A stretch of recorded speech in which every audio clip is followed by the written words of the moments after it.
Hello and welcome to the Nonsense Chronicles. This is Doug Sashery. As always, I am with Rob Mendiola. Hey, Rob. To your left again, man. To my left again. No in studio guest. No in studio today. Yeah, that's right. Just doing the normal. That's right. And we're gonna do 3 days in a row this week, so we can can a little bit. We did one yesterday, one today, and tomorrow. Yeah. Making me work for the money. That's right. It's about time, man. We were loafing there for a while. Yeah. But we have a guest today. We do. Yeah, it's Jason Huguet from the Steamboat Warehouse in Washington, Louisiana. How you doing? Very cool. How you doing, Jason? How's it going? I'm doing great. How y'all doing today? Good, man. Good. It's a good day here. That's right. Today in the Jason is at least, I know he's at least part owner and chef. What's the official title, man? I am the head chef and 100% owner since 2006. Hard to keep up, man. But yeah, that's very good, dude. He's the man. That's very good. And it's man, that restaurant was it 79 or 84 did that thing refurbed into a restaurant? Actually, it was in 77, and I was 1 year old when that happened. Wow. Yeah.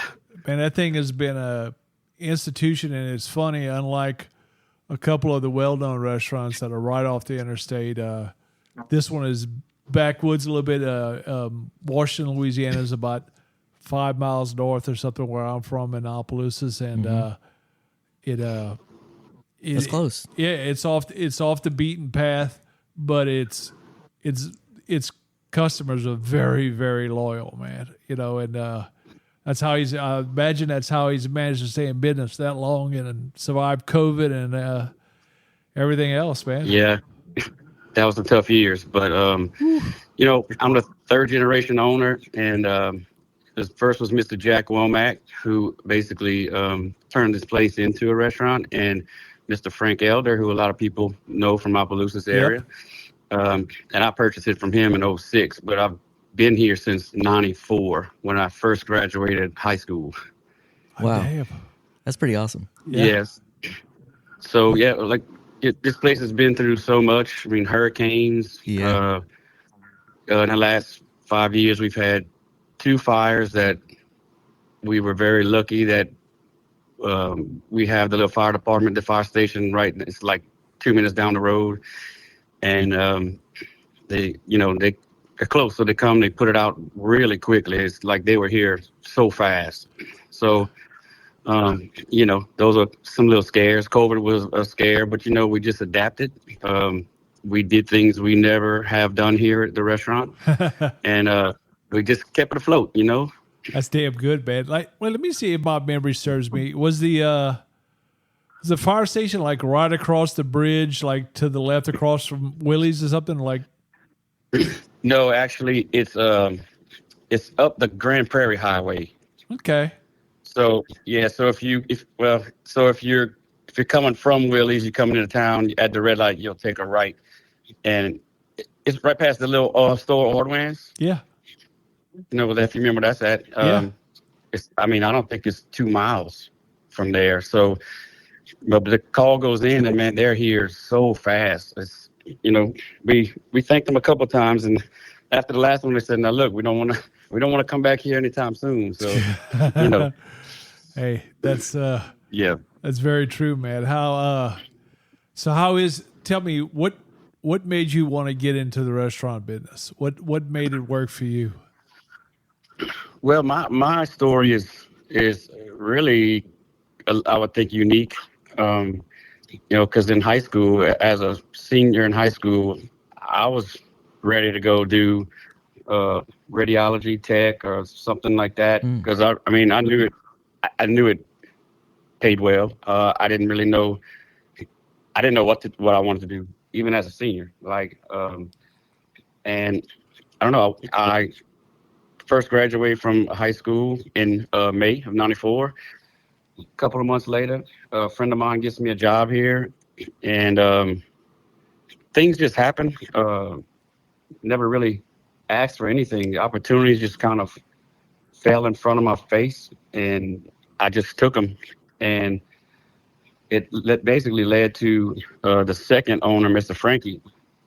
He was like, man, I like your work ethic. I'd like to pay you more an hour, but you kind of tapped out at a busboy picking up dishes. So he said, man, would you consider coming into the kitchen?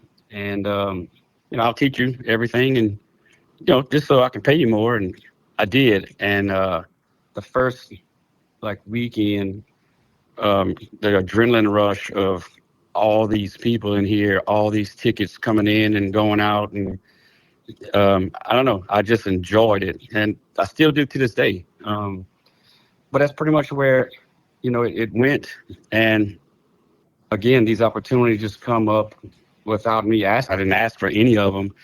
And one day, Mr. Frankie asked me, said, if I send you to culinary school and I pay for it all, would you go? And at the time, I had been working at Steamboat for 4 years. I'd been in the kitchen for about two and a half. And I really enjoyed what I was doing.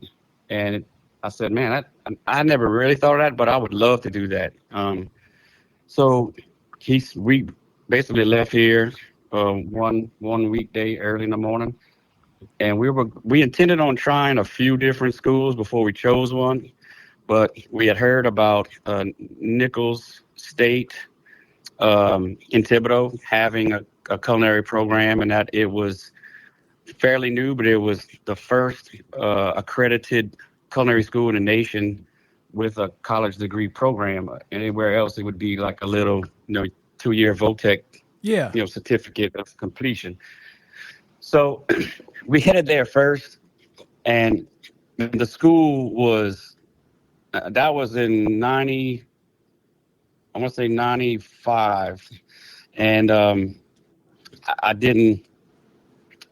we didn't really know much about the school, but when we got there, the dean was great, and his name was Gerald Chesser, and at the time, he was one of 3 guys who wrote the textbook that all the culinary schools in the nation were using. So he was very knowledgeable and just, made us feel at home. And on the way back to Lafayette, we were going to Ruth Chris on the way home. And Frankie said, well, what you think? I think that's the school to go to. And that's where we ended up choosing. We never even went anywhere else because it was just, it was a little bit bigger than LSUE where I was transferring from. But it wasn't, going from that to UL at the time. It was USL. Yeah.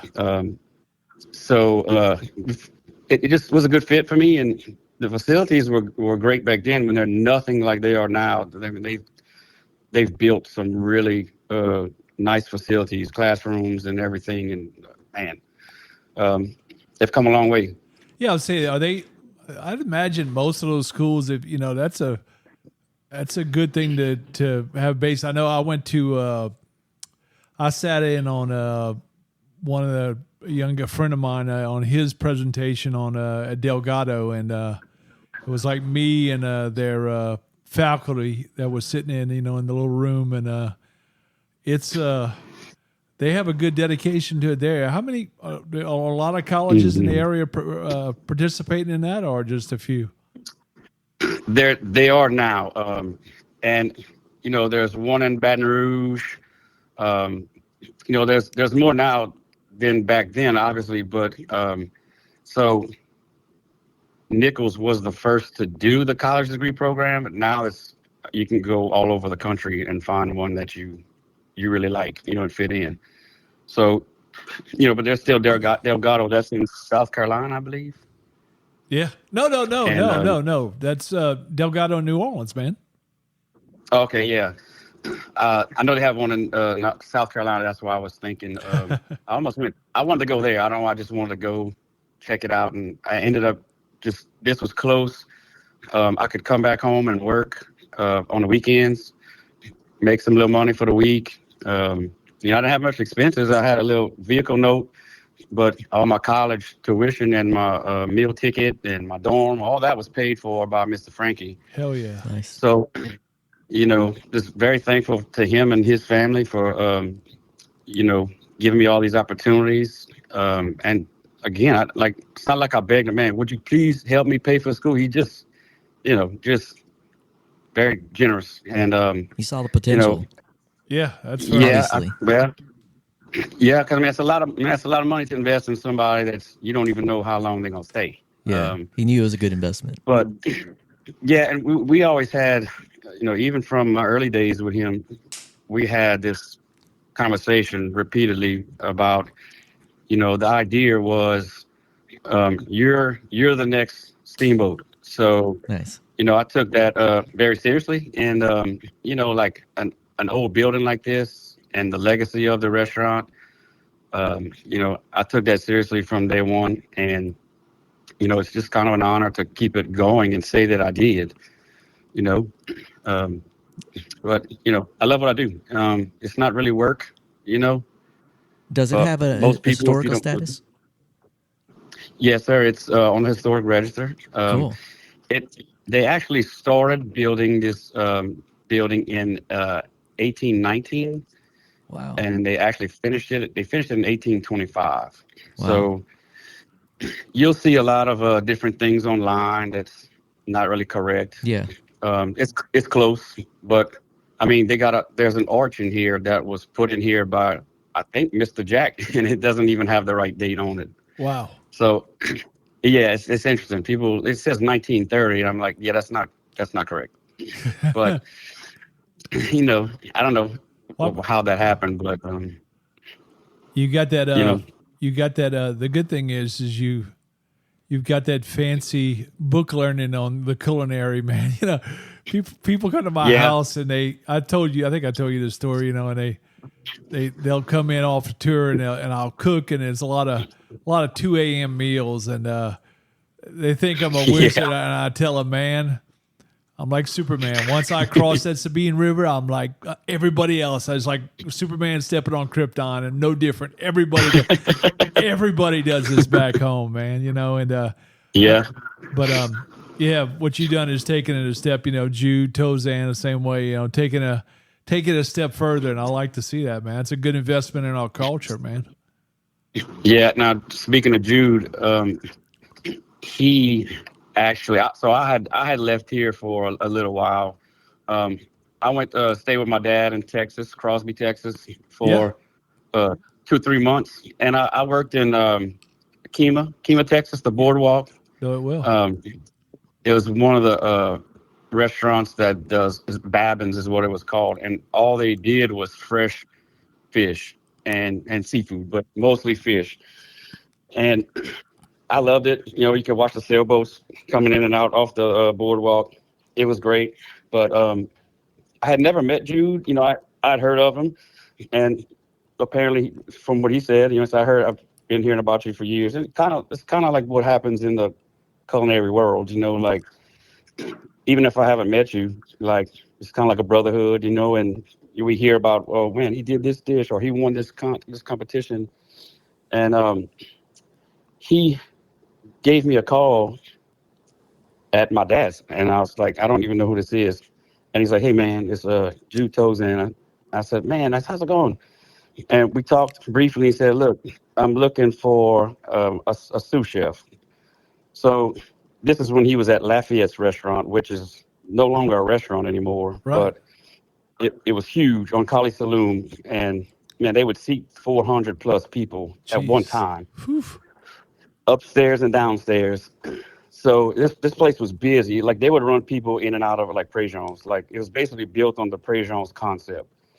So he said, man, I was at a funeral and I met your grandmother, and she gave me your cell number. I hope you don't mind. I said, no, what's happening? I like a sous chef. If we come down, I can just meet with you and kind of figure out what's going on. So I ended up going work with him over there, and I've learned a lot of stuff from him. And very thankful to have met him. It's a blessing that I was able to meet him. He's still like a big brother to me. He'll call in and check in on me every now and then. Hey, man, you okay? You got everything going on? You need something? So speaking of him, like, he's one of my he's like the big brother I never had. Go ahead, go Jude. That's good, man. Yeah. So what do y'all? Let me ask you this: on as far as the chef side, are you doing anything to continue education? Like, because you know how it is, new trends come up in food and either flavors or spices or some food that becomes hot. What are you getting on that? How do you pick that up? Do you just watch it online on a YouTube video, or is it a little bit more advanced than that? Not so much. Nowadays you don't really have to look for that kind of stuff with the internet and all the different, like Facebook and all these other social media apps. Like, it's not very hard to find the trends, but where I really get my motivation is, or like inspiration is, if I watch a lot of Andrew Zimmern. I watch a lot of Food Network, but Andrew Zimmern is I just love watching his. He's got a few different series other than Bizarre Foods. He's got Delicious Destinations, and he's got another one that's pretty much like his favorites, and he'll list them. But he goes all over the world, and I see stuff I've never heard of before, especially on Bizarre Foods, because that's what they go look for. Mostly like things like that, watching Food Network and getting an inspiration for, like, I tend to stay kind of with the stuff I learned in culinary school is really what my passion is, like the classical French sauces, the mother sauces, velouté, bechamel, bordelaise, demi-glaze. I experiment with different sauces, but like one thing we do is Crystal and I don't get to go out and do stuff often, but when we do, we'll go out in town like New Orleans or even sometimes just Lafayette and go experience a different restaurant. That's a smart move. And and it's not to copy anything, but like I can take their menu and look at some dishes and say, man, I could do this, but my twist, or like I don't go stealing recipes or ideas. No, it's mostly like. Yeah, that's definitely true. Every time I see something cooked, I think, oh man, I can do a different twist on that, because I mean it's no different in music. Rob will tell you that there's so many notes that you can play in music and how they're arranged and everything. Sometimes something's a little bit like that, but you've taken something, a part of something, and you turn it into something different. No, food is definitely like that, man. So yeah. Research and development. That's what I count it as. Like especially New Orleans, and like I'll take a dish and I'll say, they had this. It's kind of tossed in this little sweet and maybe a little spicy sauce, but I think it would go better in this sauce. Or like I'll take their concept and say I could use that on something else, or like maybe even take 2 or 3 different dishes I have and theirs and say, well, I could take a little bit of that and this and make it something completely different, and we all have different opinions and tastes. So they may love the way they made it, and I may say, oh, that would be so much better with this sauce on it. And that's a matter of opinion, but still, that's pretty much how you get ideas. That's right. That's definitely right. That's good for food and development. When I was changing my eating habits late last year, we come from the yam capital of the world, the sweet potatoes, and well, I mean, I've always been okay with them. I've never cared for the marshmallow Thanksgiving deal. That's never been me. But I like just a normal. But I was looking at foods I could eat, and man, that sweet potato with a little bit of Tony Chachere's. I've never been a sweet and spicy guy. I just usually don't like doing that. But I was amazed. I mean, it was like a game changer. That's sad because I was 50, I guess 7 at the time. You've been missing out. Yeah, this is my company, and we say it tastes great on everything, but I had never put it on a sweet potato. But I was like, oh my God, that's good, man. Yeah, so it takes, and you gotta you've got to find stuff that works for you. My wife is a harsh critic, and I'm glad that she is, because I told her, yeah, if you don't like this, tell me. Because that's the worst thing you can do is feed something to somebody and say, they're like, well, guess what? You might get a little bowl of that again next time when you come. So don't tell me you like something if you don't like it. Yeah. Be honest. Yeah, honestly. Unless you want it again. That's right. We're so lucky too to be from a part of the country where seafood is so plentiful. I mean, that's I was looking at the pictures on Facebook. Oh yeah, that's everything's great. Yeah, I mean that's And so this restaurant, when I took it in 06, and a lot of people were saying, everybody got advice, right? Oh yeah. And this is what you need to do. And I listen to everybody. I mean, sometimes it's good advice. I mean, so a lot of people were saying, man, whatever you do, bro, don't change that menu. So apparently a lot of people thought, oh, Jason's getting a restaurant, so he's going to take all of our favorite dishes and take them all off. And I said, that would kind of be suicide. This place has been open for 30-something years. That's obvious, a no-brainer, to not do. Yeah. But over the years, I have changed a little bit here, a little bit there, so that way it wasn't a big drastic change. So this restaurant, all those years, you basically have some staple items that you just can't take off. Mm-hmm. So I've tried it. I've even had my servers, okay, I meet with them before the shift. All right, there's one dish I'm considering taking off, and there's reasons for it. Not because it's not a good dish. It's probably one of our oldest and most popular dishes still to this day. But there's strategic reasons why a chef may say, let's take this off. Most of the time it's just because, to me, it's stale. It's been here so long. Let's, like you were talking about trends, let's get up with the times. Yeah, think outside the box. These people do not want that change. They want, come here, I got my Steamboat Gangplank, which is the bread underneath, your little ribeye, and then etouffee smother on it. Oh. I mean, I'll meet people in other states, and they'll say, oh, yeah, Steamboat, that's where they had that steak with the crawfish on it. And I'm like, okay. So I actually had my servers say, man, y'all kind of get a little feel from the customers, if this is going to be a good idea or if they're going to, basically have mutiny, and take it over. So at the end of the night, I had a few servers, each had a couple tables, and they said, absolutely not. Do not take it off. One of the tables was a 3-top, and back in those days, we had the little placemats, paper, and they flipped it upside down, and all 3 of them wrote me a note. Oh. And at the end, it big yes. And in the end, the big letters, it said, do not take this off.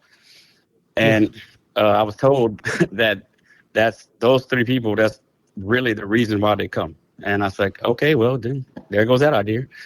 But, you gotta take some feedback from your customers. I mean, that's who you're feeding, So that's okay. So a lot of those dishes are on the menu still to this day.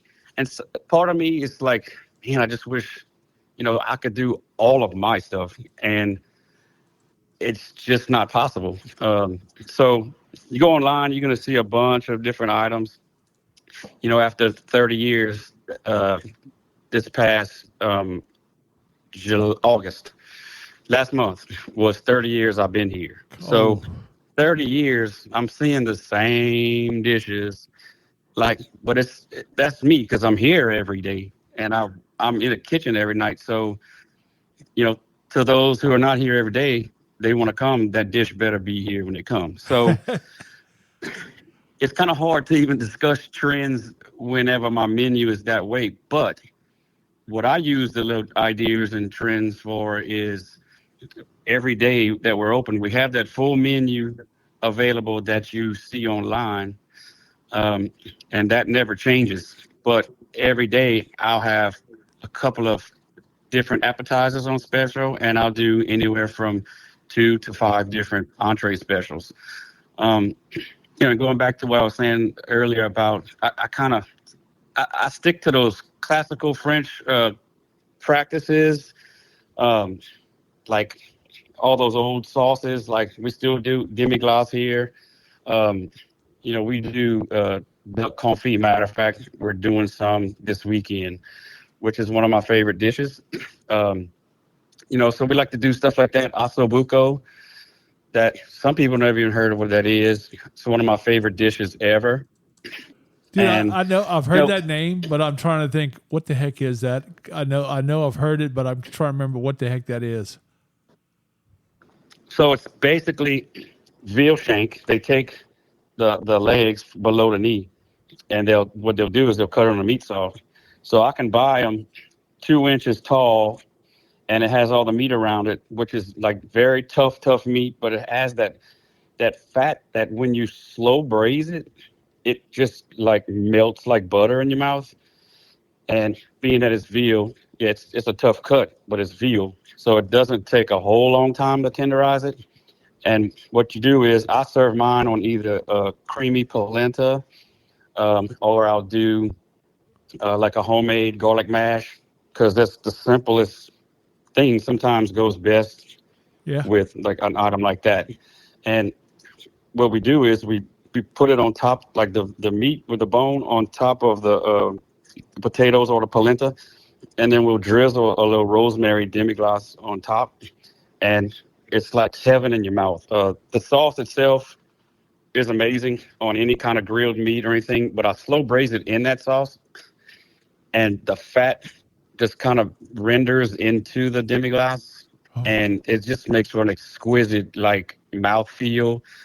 And I don't know, it's one of my favorites. When I do it, Crystal, my newly made wife, in June. Congratulations. Every time I do it, thank you. Yeah, we did that in June finally.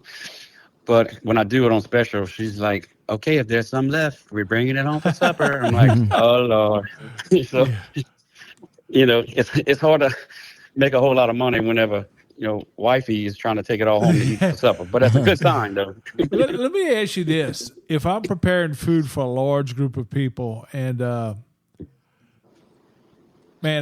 even though if I've cooked whatever I've cooked 1,000 times, this tension in a kitchen, man, you know what I'm saying? If you're cooking, I know you. Oh, yeah. I can't eat. So that's a big problem immediately. Like the day when I had that damn gallbladder attack, I didn't eat like after 1 o'clock, and I just nibbled on something because I got busy cooking for like 7 o'clock that night. And man, I had guests walking in the door, and I was just finishing up what I had to cook. And that's a problem, man. Because then I grabbed something late, and it was just it's a cookie company that's down the road from us, and it's a big cookie. It was nothing but butter. It's so good. It was a lot of butter in it. It just triggered that gallbladder. Had to go, man. But it was all brought on because like my kids will bitch because like I don't eat when I'm focused when I'm cooking. So you make sure that you've eaten before you get cooking, because man, especially with y'all are going to be some long hours in that kitchen, buddy. Yes, and so we prep a lot beforehand. Now we do have a lot of guys that just come in and prep, and then they leave, and we'll come in and prep a little bit of stuff, and then get ready for service and then roll.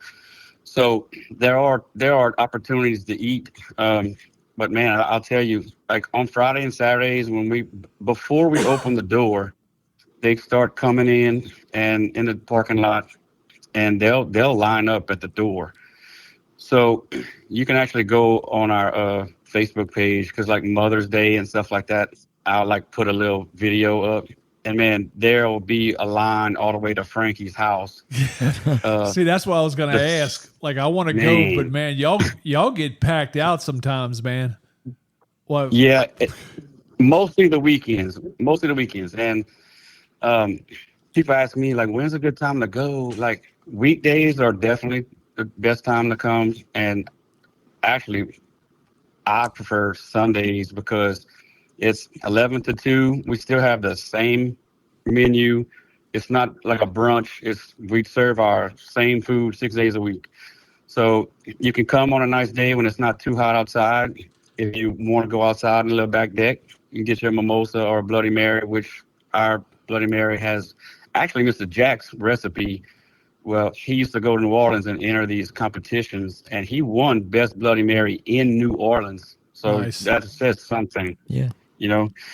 So, yeah. So going back to eating, of course, you got to eat before because, we come in at 4 o'clock and you got an hour to get your last little stuff organized and everything where it needs to be. Because if you don't, the door opens at 5, you're in the weeds and you're screwed for the whole rest of the night because it don't stop. Wow. Yeah, so that's going to be nonstop. Yeah, he's right. Oh, yeah. And so from 5 o'clock till, we close at 10, usually on Friday and Saturday we close at 10, but usually about 9:30-ish, it'll start kind of chilling out a little bit. But, it's not sanitary to be eating while you're fixing people's food. No, not at all, man. You don't want to be taking a big spoonful of food while the door's swinging open. Yeah, that's not good business, man. No. So that's the biggest challenge, really, because you're really not even supposed to, like, as far as the sanitation code. I've taken that class. It must be 15 times. Oh yeah, because you got to renew it every 5 years. Yep. Yes. So, but I mean, I took it before I was even in culinary school. So when I went to culinary school, back in those days, you didn't have to take it every 5 years. So they just let me like skip the class. So, but that sanitation code, you can't even have a drink. Like the only thing you can have to drink is like bottled water or like, something from our soda fountain in a styrofoam cup, but it has to be a lid with a straw, and it can't be in the prep areas or it's very strict, which it should be, and there's a reason for all that. Mm-hmm. Yeah. So it's just a challenge, like it's, because you got to keep hydrated in that kitchen, right? Sometimes it'll get up to 90 plus degrees in that kitchen. You got two stoves at 500 degrees on my left. You got 10 burners on my left that are going, and then you have 2 fryers that are at 350 on my right. So, and then underneath my chest, my face, my chin is 6 grill burners. That's where I work the grill, and that's the hottest part of the kitchen. So, it's challenging to gotta stay hydrated. Yeah, you better get some protein drinks in you. Yeah, right. Yeah, that's next time when my mom always bitches, man. Every time I come in, she wants to take me out to eat, and I'm usually like, no, because I've just been traveling so damn much. But I'm gonna make it a point, and it's usually during the week because I never come in and it's very rare when I come in the weekend. It's usually got to be a baby shower or a wedding or something. But the next time I come in, I will make it a point to come out there, man. I know you can't have a house full of Sebastians over there every night. I mean, there's got to be room for us one night, so. Well, I will tell you this: the Sebastians they have come and taken over my bar area a few times this year so far. So you know how they roll. Johnny lives right the next block. Yeah, god dang it. Yeah. Did you know that he bought that house? Yeah. Has he moved there and just is he like renting the other one full time now or what? Yes, I think it's either Airbnb or VRBO that he's doing. His other house in Opelousas is absolutely gorgeous. Yeah, that's the one I grew up. See, when I was a kid, it's my cousins. So when I was a kid, we all either they were at our house, but most time that we were at their house because there was only 2 of us, and it was like 12, 13 of them. So yeah. But so he bought that little house. That little house that he bought is at the end of. So my house is actually on the next block. We bought a house last October at it's basically you can almost see it from the Steamboat parking lot, but it was built in 1860 and it's also an historic register. I don't know. I just love these old buildings. It's just like my passion. No, I do. I love some of those too, and Johnny does a great job with those things, man. Yes, and so the one he bought is actually the oldest house in Washington, period. Wow. Like, it's a small house, but it's the oldest. And he has done so much on the inside of that thing. Like, I haven't been inside of it, but, Justine, his wife, she puts a lot of pictures on Facebook. Right. And it's beautiful. Yeah, he still got some work to do, but, man, it's gorgeous. Yeah, they do good work, man. And that's a nice little side gig for him, man. Yeah, he's doing that on the side. But, yeah, man, it's the taste of Louisiana is just so unique, man. When I moved over here, I had seen the commercials for them several times. Finally, one night, I told Laura, I said, "Hey, let's go to Trulux. I've seen these stone crab commercials forever."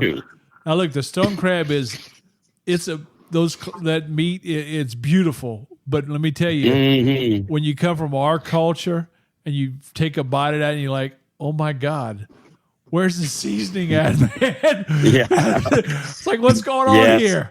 That was a huge letdown. I mean, the carrot cake that we had there that we ate on for like 2 days, it was worth the bill that we had alone. It was great. Wow. But the seafood, man, just I would love to have those, but the way we do it. Those places are like, actually, a lot of people. Well, let me say this: I've seen it done in Louisiana, and I was appalled. But I'm not gonna say where. But they're mostly places like in Maine. You go to Maine, or you go out of state to eat those stone crabs. Like you said, they boil them in plain water, no salt or nothing. God. So yes, so I get Maine lobster. Matter of fact, I got some last Friday, this past weekend. I got 36 lobsters, and what I do is I put them in a crawfish pot, and I put crawfish ball seasoning in there, and I boil them pretty much like I would boil a crawfish, because it doesn't take that long. You can see. Oh yeah. When the tail separates from the head, the top of the tail, you can see a little gap. They're done, about 3 minutes. But I pull them out, and you can probably see that on our Facebook page too, because that was this weekend. But it's always a big hit. So I boil them in crawfish ball seasoning. I chill them, and when they're done, I split them with a serrated knife from nose to through the end of the tail, and we flip it, and just kind of dig out all the stomach which is in the head actually. And I leave some of that tamale because it tastes like crawfish fat. That's what it tastes like. Right. And we stuff it with crab meat and shrimp, put a little butter on it, put it back in the oven just to get it a little brown, and serve it with some little drawn butter.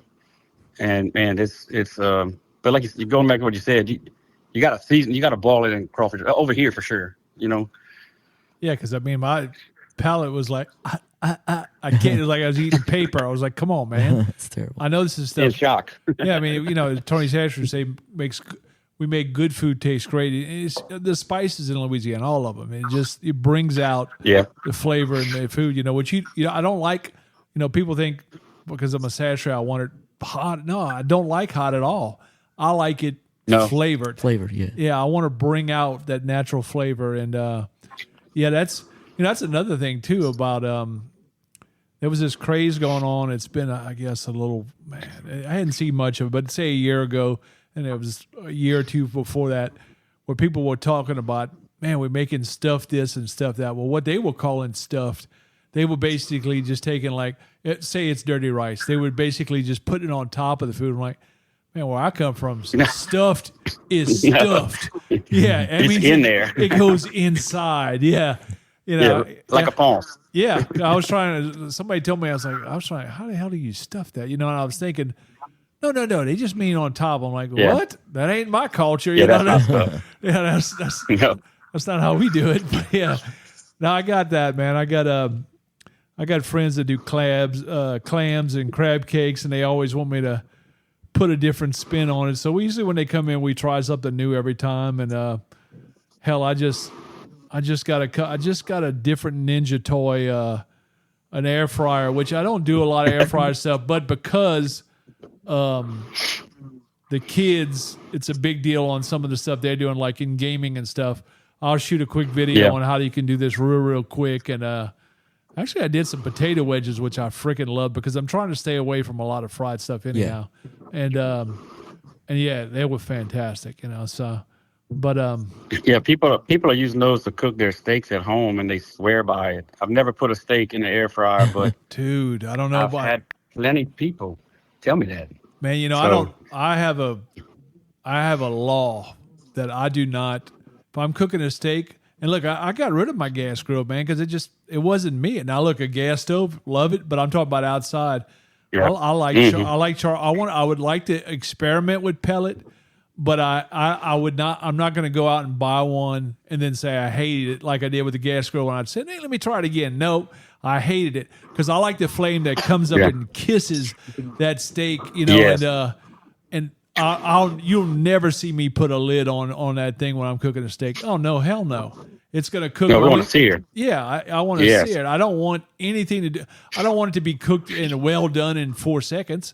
Because as soon as you put that lid on, it's a different game. And that air fryer, it may come out if you season it right. I don't know. I've had a number of people tell me, "Oh man, you got to try it." But I'm like you. The first thing I think of is I need a little smoky charcoal taste, like a char grill taste or something. Yeah, I enjoy that too. That's what a steak is. Yeah. Yeah. As much as I like, this and that, I like this seasoning or that we make. I like the original, but I only like a little tiny bit of it on steak because I like to bring out a flavor. A ribeye has such great flavor, man. And, we used to, like my grandfather, they used to do the dinner club night. Like they would do it every week on a certain night. And then once a month they'd invite the wives and stuff. Well, we started doing that with some of my friends. I don't know if I told you this story or not, Rob, but yeah, man, I did. It was my turn to cook. One night I just did steaks, and one of my friends went to put ketchup. I said, listen, if you put ketchup on if you put ketchup on that steak, no, you're going to get a goddamn hamburger. I'll kill you right now where you stand if you put ketchup on a steak, man. That's funny. Yeah, in fact, A1. Oh, yeah. Oh, God, no. In fact, I saw in fact, we're a part sponsor of the we're actually the lead sponsor of the Oak Street Po' Boy Festival down in New Orleans every year, and love it. It's a great thing. I saw one of the judges today put out a thing on what he likes on po' boys, and he said and his favorite was fried shrimp, which that's my go-to as well. But he said ketchup, and I was like, man, I got a problem. I got a problem with this. I got a problem. You lost me with ketchup. Yeah, you lost me with ketchup too, man. Then the only thing I will put ketchup on is maybe a steak. In fact, I don't even do it on steak fries now because I'll do a little ranch and like a little Sweet Baby Ray there, buffalo. I'll put a drop of that into some ranch and stir that. And no, man, you're talking about using y'all seasoning on your steaks. Tell me you've tried the more spice. I not don't, the bold. No, more spice. No, I don't, man. On the regular season, on a ribeye, I want the regular season. Now, listen, I'm different on a thick pork chop or on a chicken breast. I love the bold.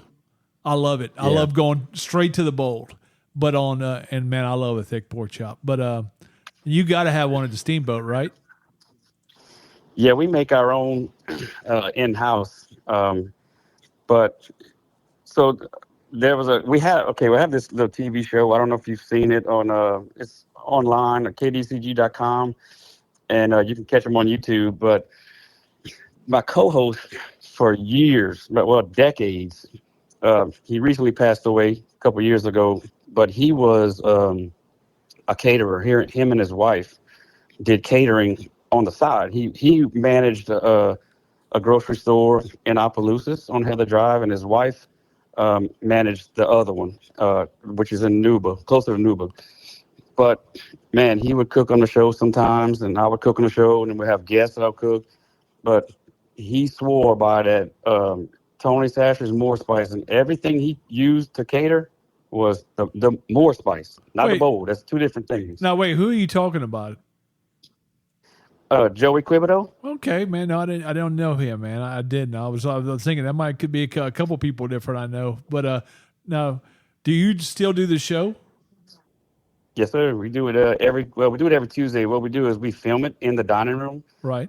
We had a set made with Steamboat logo on it. Basically my maintenance man built it for me. Go ahead. And yeah, so the TV show, and actually it's in Karen Crow, and they send a guy who he's been there as long as I've been on the show. This Matt LeBlanc, he's been pretty much the producer, and he'll come bring all his equipment and record us. I'll send you a link. You can check them out. But it's kdcg.com. It's the KDCG television station. And you can't get it if you have DirecTV or Dish. But what I do is every Wednesday it'll air at 6 p.m. sometime. No, I think it's 7. And what we'll do is I'll go to the site. You can go to that website, kdcg.com, and right. click the little drop down box, and you can see the different TV shows. It's called What's Cooking. And I've probably been on that show for 20 years. Do they share that on YouTube as well, or they just do it on their site? They do. No, they do. They share it. Yeah, you send me that link, and I'll make damn sure we share it. Yeah, that's cool. I appreciate it, man. Oh man, that's good cooking, man. You got to do it. Yeah, we'll definitely do that. That's we'll definitely share that, and yeah, that's it's funny that you're the first chef that we've had on, and we base this on music and food, but we haven't had any chefs on yet. But I said, man, we need to start booking some chefs because I've got more than a few friends in that field. And I said, okay, we're going to start doing that. And of course, you were the first one I wanted to go to, man. So, well, I appreciate that. I'm honored to be the first, man. Thank y'all.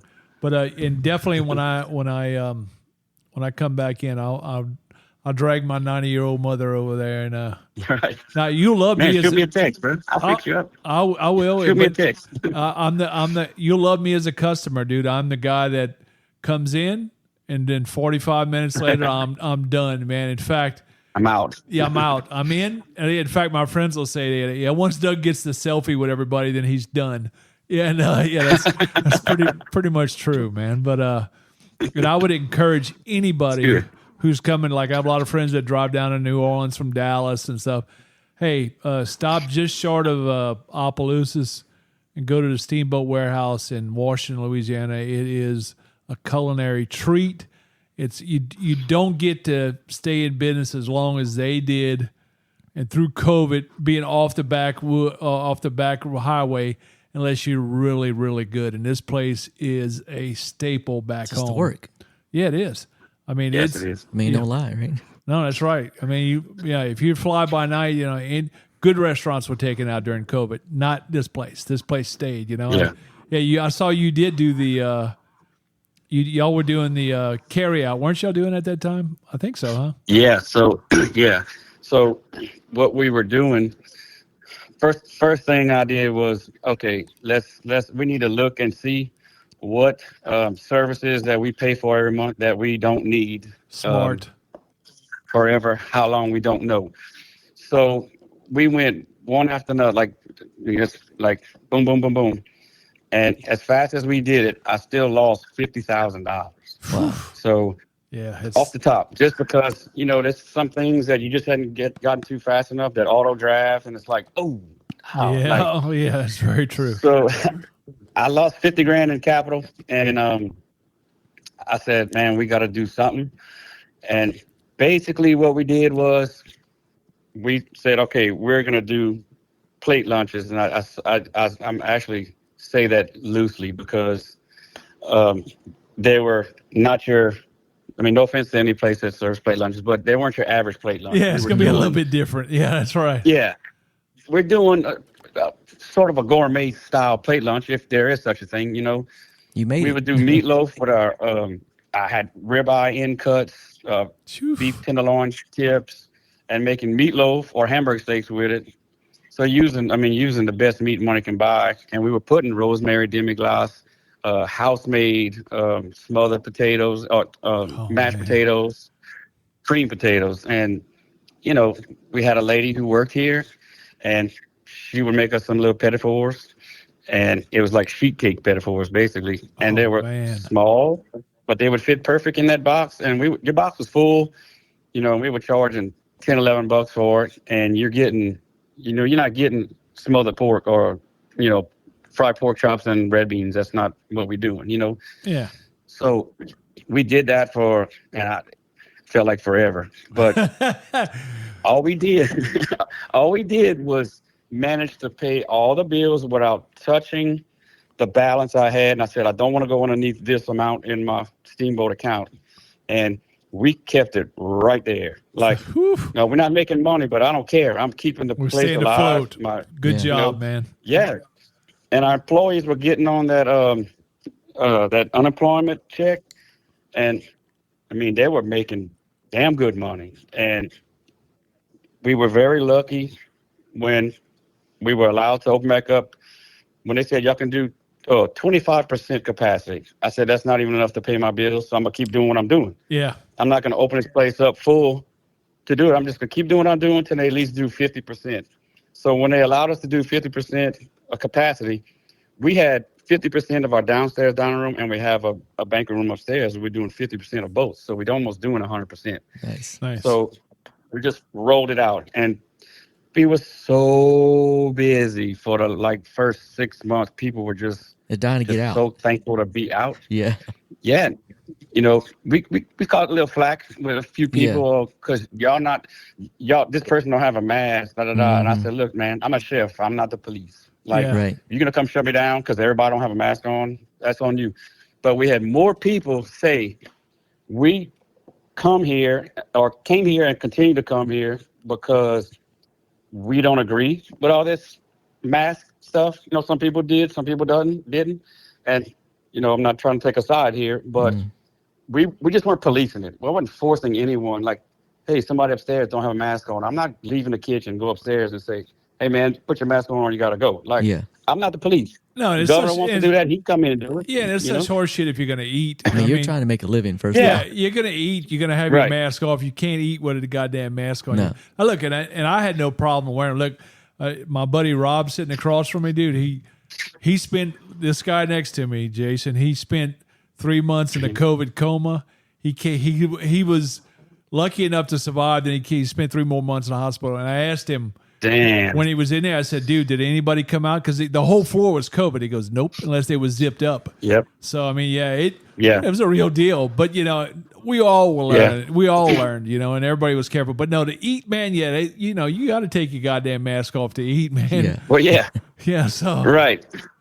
But and then, I don't know, they started saying, well, you got to wear your mask at least from the front door to your table, you can take it off. What's the difference? Yeah, it's not. Once you're already there, it don't matter. Yeah. It made a lot of people really crazy. Yeah, it did. Yeah. But yes. But surviving, I still see people with masks. Yeah, I do too. But surviving that, dude, was everything. I mean, because we had some friends that didn't make it in their businesses. Man, we had to place some people out of New Orleans that did. They'd bring their bread in from Gambino's every week, and they had po' boys and all that, and they was so damn good. And they did not make it, but we had others. It's a damn shame. Yeah, I know. We had others that did, thank God. And it was tough. Even in the restaurant business, we really don't like to see anybody close. We just don't like. Yeah. I can see some places may say, well, they're my direct competition because they're across the street. That's different.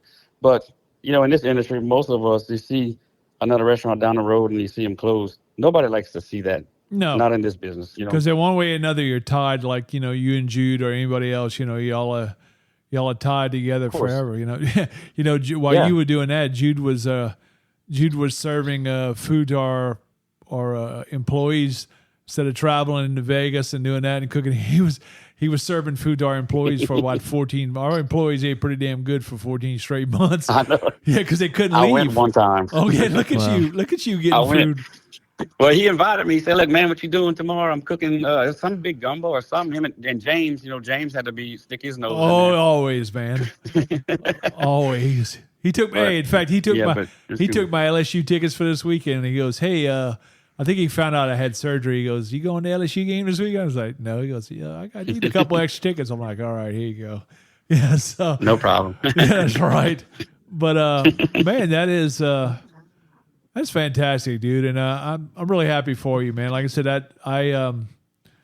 I remember calling you up to get a gift certificate because sometimes I don't know what the hell to get people that special little thank you. And that's the place. That place is going to be open forever. It's been open forever. Yeah, it has. And oh man, but man, Jason, thanks for joining us today so much, buddy.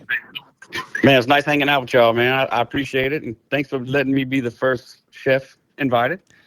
We will, and we'll have to chat with you again. We'd like to do a little reboot every once in a while. We do and you haven't been there, have you, Doug? What, Steamboat? Yeah. Yeah. Oh, you have? Okay, yeah, good. It's been a while. Okay, good. Yeah. We need to get back. No, Rob, you got to come with him next time. Yeah, I need to make it out there. Yeah, he's got to come down to the plant. So, yeah, we'll do that. But, man, Jason, you take care of yourself. And like I said, if you anybody's coming back from Dallas, stop in at the Steamboat in Washington. It's worth your stop. It's fantastic. Cool. And if you do, let me know you heard it on Doug's show. There you go. The Nonsense Chronicles. Heck yeah. There you go. All right, this is the Nonsense Chronicles. Thank you for joining us, and please like and subscribe. Yes. Later.